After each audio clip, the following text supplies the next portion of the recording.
가운데라고 하는 제목으로 우리 출애굽기 13장의 말씀을 중심으로 함께 하나님이 어떻게 우리 가운데 역사하시는가를 나누도록 하겠습니다.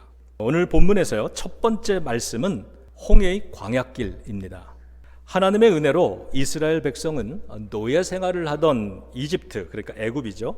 그래서 한밤중에 쫓겨나듯 탈출을 했습니다. 이제부터 어디로 가야 될지 모세는 분명하게 알았습니다. 왜냐하면 하나님께서 모세를 미디안 광야에서 불러서 이집트로 가라고 보내실 때 이미 말씀해 주셨기 때문이에요.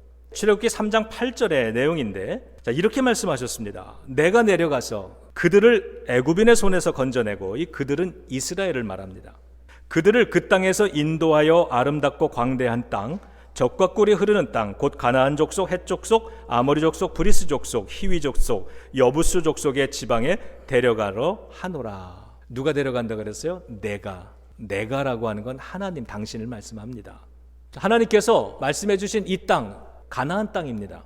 당시 이집트에서 가나안으로 올라가는 루트는 몇 개가 있었지만 실질적으로 이 이스라엘 사람들이 선택할 수 있는 길은 2개였습니다. 하나는 블레셋 사람의 길로 불리는 해변길이었는데 보다 쉽고 빠른 길입니다. 다른 하나는 홍해의 광야길입니다. 이 길은 남쪽으로, 저 아래쪽으로 한참을 돌아가야 되는 길입니다. 그런데 하나님은 빠르고 쉬운 이 해변길 대신에 이스라엘 백성을 험하고 돌아가는 홍해의 광야길로 인도를 하셨습니다. 때때로 하나님께서 인생길 멀리 돌아가게 하시거나 험한 홍해 광야길을 걸어가게 하실 때가 있습니다. 이럴 때면 이런 마음이 듭니다. 무슨 꽃길까지는 바라지 않습니다. 다만 걸어갈 수 있는 길, 고생스러워도 걸을 수 있는 길이면 좋겠습니다. 이런 마음이 들 때도 있습니다. 그러면 하나님은 왜 우리를 멀리 돌아서 걸어가게 하실까요? 다 같이 13장 17절 좀 큰 목소리로 함께 읽겠습니다. 바로가 백성을 보낸 후에 블레셋 사람의 땅의 길은 가까울지라도 하나님이 그들을 그 길로 인도하지 아니하셨으니 이는 하나님이 말씀하시기를 이 백성이 전쟁을 하게 되면 마음을 돌이켜 애굽으로 돌아갈까 하십니다. 블레셋의 길로 가면 쉽고 빨리 갈 수는 있지만요, 그 길엔 블레셋 사람들을 만나게 된다는 겁니다. 그 거칠고 강한 블레셋 사람들과 전쟁이라도 하게 되면 겁에 질려서 애굽으로 돌아갈 게 뻔하니까 하나님께서는 조금 멀어도 조금 힘들어도 돌아가는 길을 주셨던 것입니다. 비록 돌아가는 이 광야길, 발바닥이 아프고 멀고 힘든 길이라 할지라도요, 안전하기 때문에 하나님은 인도하신 것입니다. 하나님은 이스라엘 백성을 보호하고 싶으셨던 거죠. 이스라엘이 아직 싸울 준비가 안 되었기 때문에 돌아가게 해주셨습니다. 결국 돌아가는 이 길이 지금 이스라엘에게는 하나님이 주실 수 있는 가장 선한 길, 가장 유익한 길이었던 것입니다.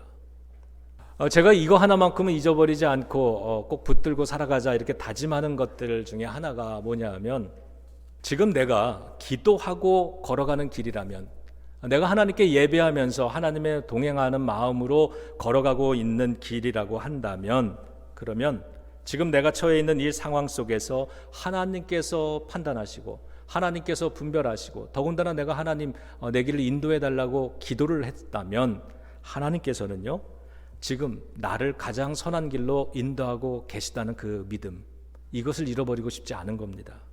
비록 내가 판단하고 내 기대와 다르게 이것이 광야길로 돌아가는 길이 된다 할지라도, 그래, 하나님께서는 보시기에 내가 판단해서 내가 가는 내 인생보다 연륜이 더 깊으신 지혜의 근원이신 하나님이 판단하시는 게 내가 판단하는 것보다 더 낫지 않겠어요? 그래서 그 하나님께서 지금 판단하셔서 나에게 가장 유익한 길로, 가장 적합한 길로 인도해 주실 테니 조금 더 믿음을 가지고 걸어가 보자라고 하는 겁니다. 이런 마음을 잃지 않아야 하나님께서 인도해 주시는 그 내일의 길, 이것을 내가 소망할 수 있는 것이고요, 오늘 너무 실망해서 애굽으로 돌아가지 않을 수 있는 것이고, 조금 더 인내하며 기다려볼 수 있는 것이고, 그렇게 할 때에 하나님이 결국엔 최선의 길로 이끌어 주신 그 결과물에 내가 도달할 수 있기 때문에 그런 것이죠. 사람이 마음으로 자기의 길을 계획할지라도 그 걸음을 인도하는 자는 주 여호와 하나님이라고 하셨습니다. 우리가 걸어가는 길이 아니라 하나님이 인도하시는 길이 가장 선하다고 하는 가르침입니다. 블레셋을 이길 수 있는 힘이 있으면 해변길로 가는 거 괜찮지만요, 아직은 그렇지를 못합니다. 그럴 땐 돌아가야 하는 것입니다. 마찬가지로 하나님은 성도들에게 시험과 유혹을 이길 수 있는 영적인 힘이 있으면 블레셋의 길도 열어주시지만 그럴 만한 믿음이 준비되지 않았을 때는 돌아가게 하시는 것입니다. 우리가 감당할 수 없는 시험이 앞에 기다리고 있다면 그때는 우리를 돌아가게 하는데 주저함이 없으신 것이죠. 그래서 하나님은 감당할 수 있는 시험만 주신다라고 하는 고린도전서 10장 13절의 말씀을 우리는 신뢰해야만 하는 것입니다. 돌아가는 광야 홍해길을 통해서 우리는 하나님이 이스라엘 백성들을 얼마나 아끼고 계시는가를 볼 수 있습니다. 그러한 하나님의 마음을 알고 나면 인생길 조금 돌아가더라도 감사할 수 있는 것이죠. 그러므로 하나님 안에서 돌아가는 건 낭비가 아닌 것입니다. 버림받은 것도 아닌 것입니다. 오히려 보호를 받고 있는 길이죠. 그래서 인생길대로 돌아가는 것은, 한참을 돌아가는 것은 하나님의 사랑인 것입니다. 너무 많이 불평하거나 너무 심하게 좌절하거나 낙심할 필요가 우리 성도에게는 없는 것입니다. 박노해 시인의 굽이 돌아가는 길이라는 시가 있습니다. 이런 내용입니다. 올곧게 뻗은 나무들보다는 휘어자란 소나무가 더 멋있습니다. 똑바로 흘러가는 물줄기보다는 휘청 굽이친 강줄기가 더 정답습니다. 일직선으로 뚫린 빠른 길보다는 산 따라 물 따라 가는 길이 더 아름답습니다. 고든 길, 끊어져 길이 없다고 주저앉지 마십시오. 돌아서지 마십시오. 삶은 가는 것입니다. 그래도 가는 것입니다. 우리가 살아있다는 건 아직도 가야 할 길이 있다는 것. 고든 길만이 길이 아닙니다. 빛나는 길만이 길이 아닙니다. 굽이 돌아가는 길이 멀고 쓰릴지라도 그래서 더 깊어지고 환해져 오는 길, 서둘지 말고 가는 것입니다. 서로가 길이 되어 가는 것입니다. 생을 두고 끝까지 가는 것입니다. 휘어자란 소나무가 확실히 더 멋있는 법이죠. 소나무가 그 휘어지는 그 마디마디는 비바람을 견디고 새벽 이슬을 견디고 천둥 번개를 견딘 흔적들입니다. 우리의 인생에도 이런 굴곡들이 있습니다. 신앙의 굴곡도 있고요, 사랑의 굴곡도 있습니다. 부모의 굴곡도 있고 직장 생활의 굴곡도 있는 것입니다. 그리고 그런 것들이 쌓여서 오늘의 내가 되었습니다. 그 휘어진 굴곡마다 담겨있는 간증들이 있고요, 그 굴곡마다 마디마다 고귀한 희생이 있고 진한 사랑의 스토리들이 있지 않습니까? 그래서 인생의 굴곡들은 단순한 아픔이 아닌 것입니다. 그런 휘어자란 인생 굴곡이 더 멋있는 법입니다. 예전에 제가 아는 우리 선배님 교회에서 이민자들, 교회의 어르신들의 손 사진을 찍어서 한 권의 책을 낸 적이 있습니다. 그 사진첩을 봤더니 우리 교회 집사님, 권사님, 장로님 이런 분들의 이민 생활하서 열심히 일한 그 흔적들이 이 손에 고스란히 있는 거예요. 가족을 먹여 살리기 위해서 밤낮으로 수고하고 그러다가 이민을 와서 이민 생활 또 열심히 일하신 그분들의 그 손 사진을 찍고 거기에 그분들의 간증 한마디씩을 이렇게 넣는데 그 손 마디마디가 얼마나 굵은지, 또 어떤 손가락들은 굽어 있고 참 거칠고 주름도 많고 그러한 손들이지만요, 그 손을 밉다고 말하는 사람은 아무도 없는 겁니다. 인생 굴곡, 단순한 아픔이 아닌 것이죠. 그런 휘어자란 인생 굴곡이 더 멋있는 법입니다. 그런 인생엔 남들이 쉬어갈 수 있는 그늘과 여유가 있는 법이죠. 우리 옆에 분하고 좀 축복하면서 인사 나눠주시겠습니다. 성도님에게서 굴곡이 보입니다. 이렇게요. 근데 한마디 더 해야 되겠죠? 존경합니다. 이렇게 존경합니다. 여기 계신 분들 중에는요, 하나님께서 지금 인생의 굴곡을 만들고 계시는 분들도 계십니다. 그 굴곡을 통해 하나님은 더 은혜의 사람으로 만들어 주실 줄로 믿습니다. 홍해 광야길로 돌아가게 하신다는 오늘 이 17절 말씀이 오늘 인생을 바라보면서 내 인생에도 하나님의 은혜와 사랑이 있구나, 다시 한번 확인하고 용기 낼 수 있는 그런 말씀이 되기를 주님의 이름으로 축원합니다. 내가 고난 중에도 찬송할 수 있음은 은혜 위에 은혜가 더하여 질수록 오직 주님만 바라봅니다. 우리 가슴에 손을 얹고 기도해 보겠습니다. 하나님, 내 인생의 굴곡을 만들어 주셔서 감사합니다. 그 굴곡마다 고비마다 하나님의 은혜를 깨닫게 해 주심도 감사드립니다. 지금 만들고 계시는 내 인생의 굴곡도 잘 견디게 하셔서 축복의 열매를 얻게 될 줄로 믿습니다. 세월 지나갈수록 더 겸손하게 하시고 더 따뜻하게 하시고 더 아름답게 만들어 주옵소서. 예수님의 이름으로 기도드립니다. 아멘. 두 번째는 하나님의 군대입니다. 쫓겨나듯 도망쳐 나온 노예 민족인 이스라엘을 하나님은 뭐라고 불러주시냐면 12장 41절 같이 읽습니다. 430년이 끝나는 그날에 여호와의 군대가 다 애굽 땅에서 나왔은즉. 뭐라고 불러요? 여호와의 군대라고 불러줍니다. 이 사람들은요, 노예 생활하던 사람들입니다. 지금 어린아이부터 갓난아기에부터 노인에 이르기까지 밤에 도망쳐 나온 사람들입니다. 그들의 손에 들려 있는 것은 전쟁을 할 수 있는 강력한 무기가 아니었습니다. 그들이 데리고 나온 것도 전쟁할 때 타는 말이나 낙타도 아니었습니다. 그들의 행렬은 잘 짜여진 대열도 아니었습니다. 그들에게서는 이런 소리가 들리는 것 같습니다. 피난길 들고 나온 짐 보따리 속에서 들리는 냄비와 숟가락의 딸그락거리는 소리, 양과 염소의 울음소리, 이런 것들만이 들려오는 것 같습니다. 그런데도 하나님께서는 그들을 하나님의 군대라고 불러주십니다. 그들의 뒤를 따라오는 사람들도 있는데요. 자, 14장 6절 7절 우리 또 같이 읽겠습니다.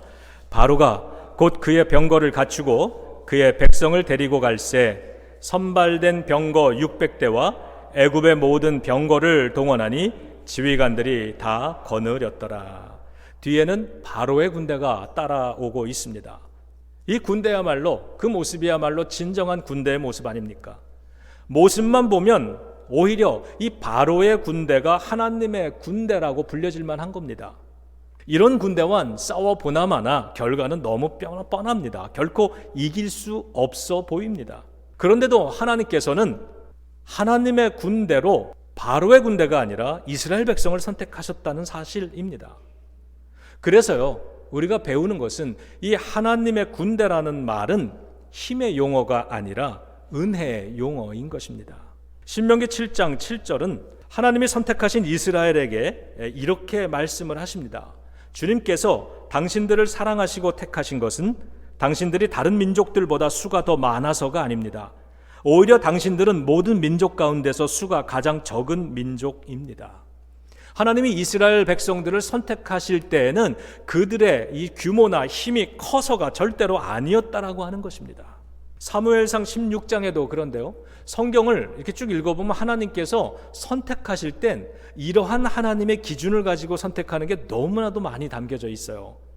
사무엘상 16장에 보면 하나님께서 이스라엘의 역사상 최고의 왕은 누굽니까? 다윗이죠. 그 다윗이 아직 소년이었을 때 그를 선택해서 장차 내가 너를 왕으로 세우겠다 그러면서 머리에 기름을 부으시는 장면이 기록이 됩니다. 사무엘 선지자를 보냈습니다. 선지자가 처음에는 다윗의 형들을 왕의 후보자로 선택을 했습니다. 그 이유는 그들을 보니까 힘과 강함이 보였기 때문입니다.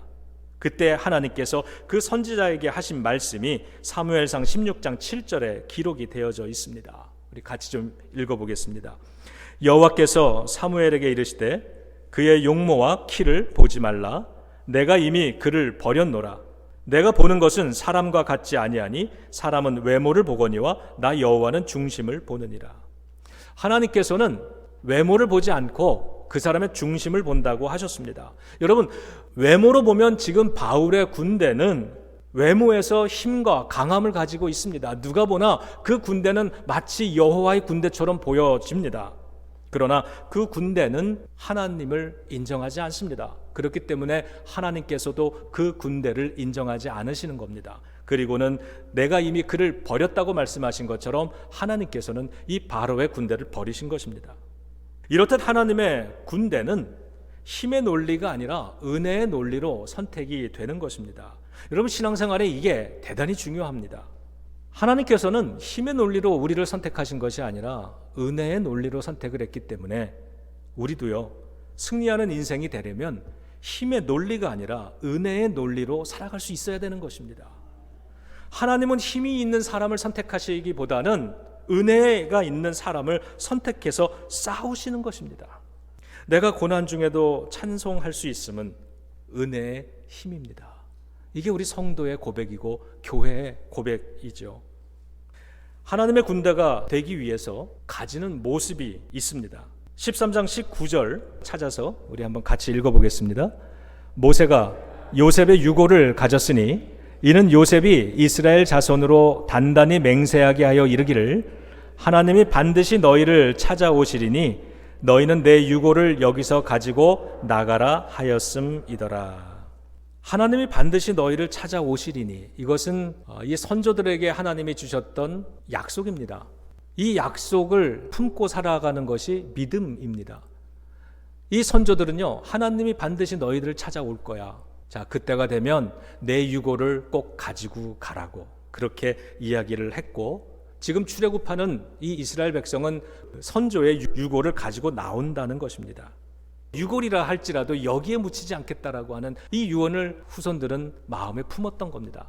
그리고 출애굽을 할 때 가지고 나올 많은 것들이 있었을 텐데 그 유골을 가지고 나오는 걸 잊지 않았던 겁니다. 여러분, 이것이 믿음의 유산입니다. 믿음의 유산을 지켜나가고 있는 것입니다. 그러한 사람들이라면 아무리 연약해 보인다 할지라도 하나님께서는 여호와의 군대, 하나님의 군대라고 선택해 주신다는 것입니다. 하나님께서 이스라엘을 선택을 하셔서 하나님의 군대라고 선택을 하셔서 이제부터 어떻게 싸우시는가를 우리가 계속 살펴볼 수 있습니다. 자, 오늘은 14장 24절과 25절 우리 찾아서 함께 또 읽어보겠습니다.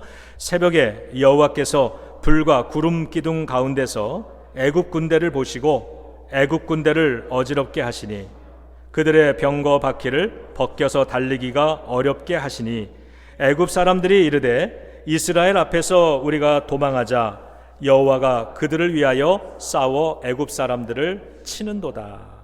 새벽에 하나님께서 애굽 군대를 어지럽게 하십니다. 누가 싸웁니까? 하나님이 싸우고 계시는 것입니다. 누가 싸우는 게 아닙니까? 이스라엘이 싸우는 게 아니라는 겁니다. 하나님께서 대신 싸우시니 그들의 병거 바퀴가 벗겨져서 달리지를 못하게 됩니다. 그러자 이렇게 이야기를 합니다. 이스라엘 앞에서 우리가 도망하자. 누가 이 이야기를 합니까? 애굽의 군대가 하는 이야기입니다. 여호와가 저들을 위하여 싸워 애굽 사람들을 치는도다. 하나님이 대신 싸워서 애굽의 병사를 치고 있다고, 싸우고 있다고 하는 거예요. 누가 이 말을 합니까? 이 말은 애굽 사람들, 애굽의 군대가 하고 있는 말입니다. 여호와가 그들을 위하여, 자, 이 그들을 여기다가 우리가 괄호를 좀 치고 여기다가 내 이름도 집어넣고 내 자녀들도 집어넣고 우리 교회 이름도 집어넣고 그러면서 고백을 해보는 겁니다. 저를 따라서 한번 고백하시죠. 여호와가 나를 위하여 싸우신다. 네, 하나님께서 우리를 위하여, 우리를 대신하여 싸우시는 것입니다. 이 두 군대, 하나님의 군대와 바로의 군대가 홍해를 사이에 두고 만나게 되었습니다. 그런데 결과는 우리가 아는 것처럼 하나님의 군대인 이스라엘 백성들은 이 홍해 바다를 건너갔습니다. 무사히 건너갑니다. 그러나 막강한 바로의 군대는 이 홍해 바다에 다 수장이 되고 말았습니다. 이스라엘 백성들은 살아남았고 바로의 군대는 역사 속에서 사라져버렸습니다. 결국 이스라엘이 하나님의 군대일 수 있는 이유는 하나님께서 그들을 통해 싸우시고 하나님께서 그들을 통해 승리하시는 군대이기 때문인 것입니다. 하나님께서 저와 여러분들을, 우리의 교회를, 이스라엘을 하나님의 군대라고 부르실 때는 그렇게 현재의 모습으로 평가하신 것이 아니라 하나님께서 만들어가고 싶은 모습으로 불러주신 것임을 알 수 있습니다. 사무엘하 5장 10절은 그 기름 부었던 다윗을 만들어 가시는 하나님의 의지를 보여주고 있는데, 자, 이러한 구절입니다. 만군의 여호와 하나님께서 함께 계시니 다윗이 점점 강성하여 가니라. 다윗이 강성하여 선택한 게 아닙니다. 다윗을 강성하게 만들어 가시고자 선택하였던 것입니다. 하나님은 우리의 미래의 가능성을 바라봐 주시고 불러주셨습니다. 하나님은 우리를 만들어 가기를 원하고 계시는 것입니다. 너는 여호와의 군대라. 너는 여호와의 군대라. 이 말 속에서 우리에게, 나에게 소망을 두고 계시는 하나님을 보는 것입니다. 저를 따라서 믿음으로 다시 한번 선포해 보겠습니다. 나는 하나님의 군대라. 네, 그렇게 불려질 수 있었던 이유는 이스라엘이 결코 강해서가 아닙니다. 그러므로 이제부터는 하나님, 나를 강한 사람 되게 해주세요. 하나님, 우리의 자녀를 큰 사람 되게 해주세요. 이렇게 기도하기보다는 하나님, 나를 은혜의 사람으로 만들어주세요. 하나님, 우리 자녀들을 은혜의 사람으로 만들어주세요. 이렇게 기도해야 될 줄로 믿습니다. 그리고 그렇게 기도하는 사람들이 하나님의 군대로 선택받는 것인 줄로 믿습니다. 여러분, 우리는 하나님의 군대입니다. 하나님께서 대신 싸워주시면 우리 사업장이 작아 보여도 하나님의 군대가 될 수 있는 것입니다. 우리의 인생도 작아 보일지라도 하나님이 싸워주시면 하나님의 군대인 것입니다.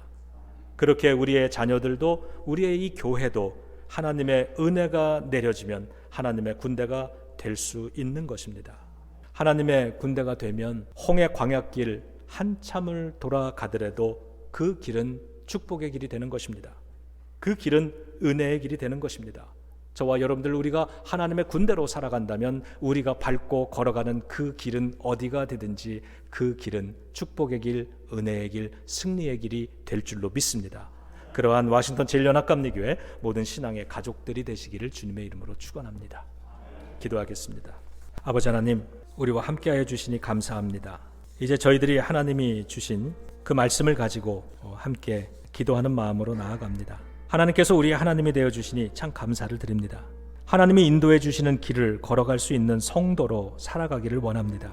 사람이 마음으로 자기의 길을 계획할지라도 그 걸음을 인도하시는 분은 하나님이시오니 우리를 가장 선한 길, 가장 복된 길로 언제나 이끌어 주실 줄로 믿습니다. 우리를 하나님의 군대로 삼아주시고 대신 싸워주시고 우리 삶에서 하나님이 이기시는 승리가 늘 나타나게 하옵소서. 그러한 선택을 받을 수 있는 오직 은혜의 사람들이 되기를 원합니다. 우리의 인생이, 우리의 가정이, 그리고 우리의 교회가 그렇게 축복되고 선택되기를 원합니다. 주여 함께하여 주옵소서. 예수님의 이름으로 기도드립니다. 아멘.